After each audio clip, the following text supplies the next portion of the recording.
Peace, and welcome to the Quranic Remedies, where we spend about 15 minutes exploring a page from the Quran and seeing how we can apply the verses to our lives. And hopefully with God's permission, it can help us heal our brain, body, mind, and soul.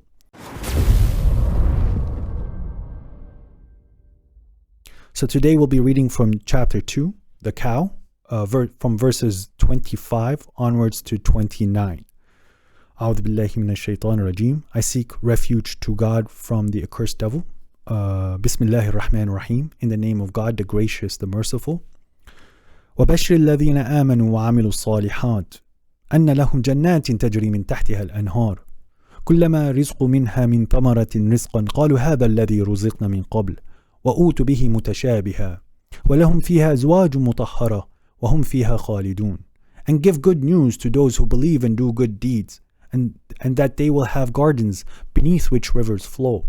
Whenever they are provided with some fruit as sustenance therefrom, they will say, "This is what we were provided with before," and similar will be given therein. And they will have purified spouses therein, and they will be therein eternally. إن الله لا يستحي أن يضرب مثلا ما بعوضة فما فوقها فأما الذين آمنوا فيعلمون أنه الحق من ربهم وأما الذين كفروا فيقولون ماذا أراد الله بهذا مثلا يضل به كثيرا ويهدي به كثيرا وما يضل به إلا الفاسقين. Indeed God does not shame to cite an example as much as a mosquito and what is beyond it. And as for those who believe, hence they will know that it is the truth from their Lord. But as for those who disbelieve, thus they will say, what does God intend by this example? He sends many astray thereby and guides many thereby. But he only sends those who are immoral astray thereby. الذين ينقضون عهد الله من بعد ميثاقه ويقطعون ما أمر الله به أن يوصل ويفسدون في الأرض أولئك هم الخاسرون. Those who violate the agreement of God after his covenant and sever what God has commanded to be joined and they corrupt on earth, they are those who are the losers. كيف تكفرون بالله وكنتم أمواتا فأحياكم ثم يميتكم ثم يحييكم ثم إليه ترجعون. How can you disbelieve in God while you were lifeless? And he gave you life, then he will cause you to die, then he will give you life, and then you will be returned to him. هو الذي خلق لكم ما في الأرض جميعا ثم استوى إلى السماء فسواهن سبع سماوات وهو بكل شيء عليم. He is the one who created what is on earth entirely for you. Then he set up to the heavens and then organized them as 7 heavens. And he is aware of all things. Sadaqallahu al-Azim. Truth was told by the Lord. So, the cool part that I like to point out, here it starts with speaking to the believers, giving good tidings to the believers who do good righteous deeds. Now there's 2 points. The first point is God spent about 2 pages, the 2 earlier pages that we read, warning and admonishing the hypocrites and the disbelievers. He dedicated many verses in regards to the punishment that is coming, because that punishment is forever.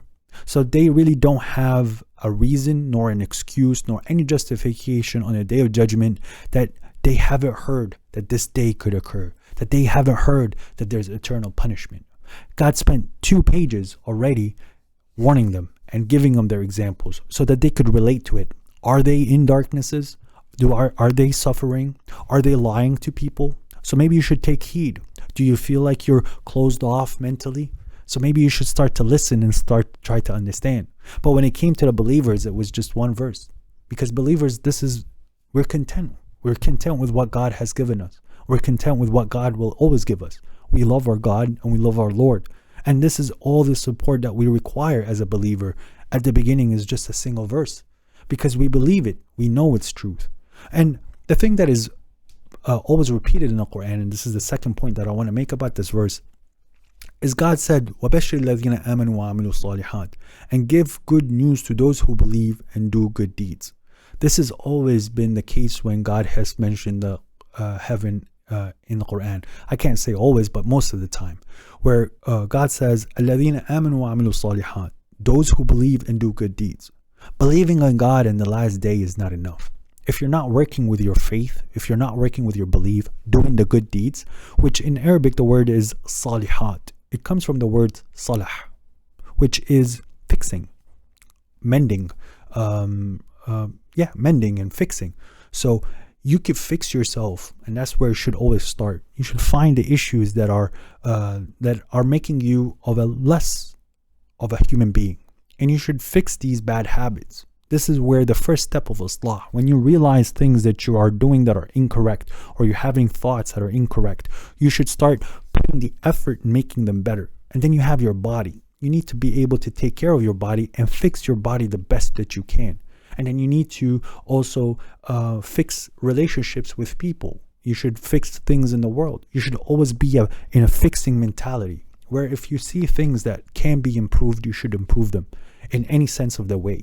So this are the people who really believe, and they're doing it in the name of God. Remember, we talked about what worship and servitude is working in the name of God. So now that you believe in God, now you're going to do the good deeds in the name of God. So believing is not enough. The people who are going to heaven as just the base foundation are those who believe and do the righteous deed.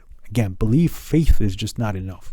Your deeds out of your faith is important. That's also evident, I believe, in the gospel and the Torah. Now, one thing that you see what God is explaining in the heaven is he listed the things that humans really need to survive, and it's the things that they run after the most on the world: water, food, and mates. This is the thing that makes us survive. Now, one thing that I really like about this verse as well, it's showing you that there is a chance where it isn't just everything is as it is provided for you as on a silver plate, but you still get to enjoy the fact that you're working with your hands, that you get to cultivate that land, which is wherever heaven is. We're going to get the same fruits that we have here, and in perfect condition, we get similar to it, so that we get to if you enjoy working, you get to work in heaven. It's not just sit and do nothing all day. You get to work in the name of God. You get to go explore. You can go ride on a boat for 15 years, a boat that you built with whatever God has provided you. It's your boat forever. Wherever you park it, it's going to stay there. No one's going to get bothered. No one's going to get upset. And then you meet a girl on a beach, and then you spend another 30,000 years on a plane that you both built to fly on the other side of heaven and explore whatever is there. And then you get to an area where people over there found this fruit that they like and they're growing it. So you take a few boxes, you put them on your plane, you go back on your boat another 60,000 years so you could give it to whoever you enjoy on the other side of heaven. This is what's amazing about that place. It's an amazing sandbox where you're always in connection with God. You're always loving God, and you have this amazing place where you can open businesses and have your people who are close to you and meet people, and nobody's lying and nobody's hustling. And now, of course, heaven has levels. So by the time you build a house in paradise by God's permission, Abraham would have built a city because of how much he strove on the earth. He is more connected, more in tune, and he's rewarded a lot more than you is because of a perfect system. So if you work that much, you get that much reward times whatever on the day of heaven. But if someone worked this much, his reward is going to be more because he worked harder. He did more salihat. He did more righteous things. He did more fixing in the world. So he's reciprocated more than the other person. Now, this verse here, I love this verse, and my close friends can tell you how much I uphold this verse. Here, God is, yes, he can strike an example of a mosquito in the book, but this is his world. This is his throne. This is the world that he built, the seven heavens and the land. You might be pondering about something. You might be walking down the street, okay? You need to catch a car that is down the street. You've already ran for 10 minutes trying to catch that car. You stop running because you've seen the car and the person that's going to pick you up. But as soon as you stop running, you see a cat come from the side that is running. It goes up the street and it starts to run as it's still running. You in your mind, you understand God is communicating with you with this world. God has gave you an example. Run. You see the cat running in the situation that you're in now. If you understood that you should run, you should run. Why? Because if you don't run, you won't catch the car despite you seeing it. I'm telling you, this is from real life experiences. Sometimes there's food where you might consider that it isn't halal, it isn't kosher for you to eat. So because you had that idea, God can put a mosquito on your spoon, and he will leave that mosquito on the spoon as long as everyone else is eating, telling you like, hey, you shouldn't eat that food because you know it's not kosher. You had that sense, and God is giving you an example on that. You see the mosquito sitting there. Mosquito is not something that you would eat, so leave it on the spoon, and those who believe will know that is the truth from their Lord. That God is communicating with them through this world that's around them. You shouldn't rely on human beings, and you shouldn't rely on demons because they have free choice and they can delude you, unless if the person is a believer, which you can attest that he's a believer. But with the animals and the wind and the skies and everything else, God can give you an answer, an example with whatever's happening to you for you to learn off that. And the people who disbelieve, it's like, come on, man, that's just the wind blowing in the air. Nah, man, the cat just needed to run. It's got nothing to do with you. Why are you making it about yourself? Well, because it was put there in the perfect sense for you to understand something. You already extrapolated the data. Now it's up to you whether you believe or not. You're going to either say, you know what, I should run because I could see the sign. I'm going to go. I'm going to run. Or you could say, well, no, God, why, what would God, why, what's the cat got to do with me? See what I'm saying? And my friends will tell you, like, we would be walking and we want to pray. So I wanted to pray, but I was personally fasting. They weren't. And we noticed a bird, and the bird was pointing in a direction, but the bird was like, it felt like it's thirsty. Like the bird was it looked like it's very dehydrated, but it was pointing to a place where it's like, I felt that the bird was telling me to go pray there. Fine. So I went to stand to pray there, but wherever I stood, a door opened and it was air conditioned and everything was fine. And that day, if I carried on and I prayed outside the length when we pray where the sun was showing, I would have been dehydrated. I wouldn't have made the goal. So because I knew that was the truth from my Lord, and my friends can attest to what happened that day, we had a lot of signs from how God is answering because we were striving in his way. So this verse is amazing. But the people that don't believe are the ones who are immoral. Why? Because it's all about them. God, please, like, if I get $1,000 today, I will give 200 to charity. They get the $1,000, they forget their promise. You know what? Yeah, the guy is hungry. You can give him, but I wouldn't give him the money. You know what? You're going to need it later. It's okay. There's other people that feed him. They're breaking what God has commanded. They're showing immorality. They sever what God has already connected in people's heads. These connections that people make, these connections that they make in real life, they want to break it because they think that's the way, but they're completely deluded. And they always, you have to trade with God. For you to, God blesses you how he wants. But for you to show your dedication, you need to trade with God. God, you know, please, with your mercy and with your grace, if you do grant me just an extra bit of whatever, I will use that to build something in heaven in your name. So it's like, God, give me money so I could feed people so that I could write it on my book on the day of judgment. I want to serve you, God. Or God, I'm trying to, I'm trying to like go to this city where they have a problem with water. So I want to build this device that can extract the water from the air, for example. Can you help me, God? But in return, I don't want this, or I will do this for you. And God, you will see if it's accepted, you will get what you want. But you need to remember what you have contracted with God, because God is working with a trade with you. God is saying in the Quran, like, give God a good loan. Like, you have a money, lend it to God, and God will pay you back times 10, times thousands. But your reward can be on earth, or your reward can be on end, or he could give you a portion of your reward here so that you could reinvest it for your end. So I'll give you an example. I have $10, right? I can spend it on myself and not worry about the end, and I enjoyed the $10. Or I could take $4 and give it to a homeless man in the name of God and help that person. And now my reward with God, I still have my $6, but on the day of judgment, now I have $40 worth of material. Okay. I can ask God for another $10 from the day of judgment, right?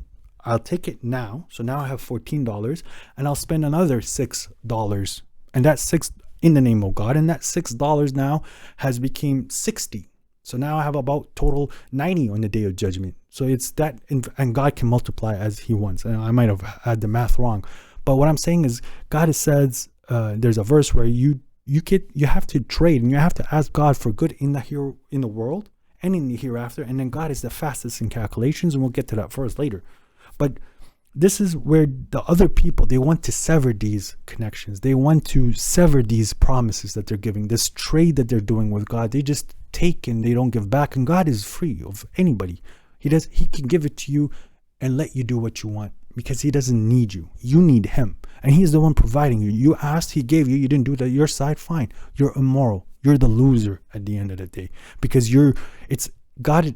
Whatever good you do, it's for yourself. God doesn't need it. You're going to see on the day of judgment, you praying an extra 10 minutes, it might seem like a lot of work, but you're going to be really happy on the day of judgment that you took those 10 minutes. But if you don't take those 10 minutes on the day of judgment, you're going to have a little regret. Even if you're going to heaven, you'll be like, you know what? I actually had it in me to pray those extra 10 minutes. I would have been closer to God today. And those are the only things that are going to matter to you on the day of judgment, inshallah, if you go to heaven. Now, God is asking a very simple question. It's a very simple, easy question. You were nothing. You were from nothing. You were non-existent in the physical world, yet you were somewhere, right? You were dead. He brought you to life. You're going to go dead. That's very simple. Why is it very difficult for God to bring you back? Like, this is a lot of the people, like, these are the worst criminals in the world. Those that doubt just because they think the science doesn't show that people can come back to life. That's none of your business. But you did come to life, right? Now God is telling you, I'm going to bring you back, and it's very important for you to come back, because the devil is the one who's wasteful, and whatever God creates is not going to go to waste. That's why you're going to sit in hell forever, because that's what you chose. But God is not going to waste you. He's not going to create you and then you become dust and never come back. God is not wasteful in any way, shape, or sense. He wants you to be part of this system. He wants you to have the good feelings. He created the good feelings. The bad feelings can go to hell, and the good feelings will stay forever. He wants you to have those. God is a good God, but if you're just going to spend your time, doubting that you're going to come back, then your time is limited, then you're under pressure, then you're always sad. The sad reality is life is you're in a loss. You're going to die. Everything you have is going to break. Everybody you know is going to die. Of course, the only thing that's ever eternal is God. It's a sad story, but those who believe in the day of judgment, this is just like a small cycle, and then you have a really big, long, endless, journey, then it's not a sad story. It's just rough with the evildoers and the bad people, but it's a happy story. So, and God's telling you that he created more than you know. Like, look at how big, what science is telling us about how big this universe is. That's just the first set of skies. There's 7. like we're just a small speck, but God is extremely personal with you. Like he's as personal with the bacteria that is living as he is with you. But you are probably more aware than the bacteria of God. Yet the bacteria is still submissive to God. It's doing what it's programmed. It's doing whatever impulses it has. It's fully in submission because it gets an impulse, it acts upon it.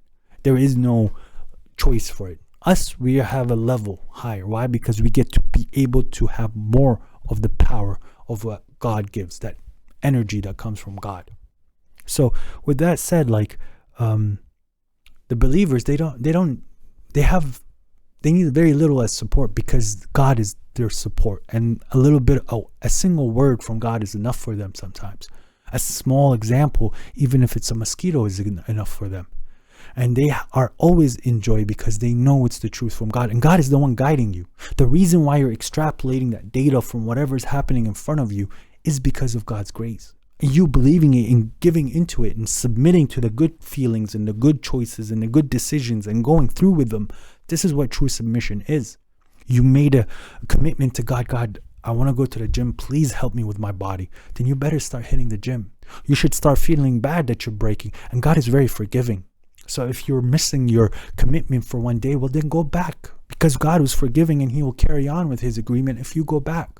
If you don't, and then you go face your God as a loser, well, then you cut what God has ordered you to connect, and you gave a word and you didn't fulfill, not only with God, with other people. Because if you're not going to fulfill your word with God, then you're not going to fulfill your word with other people.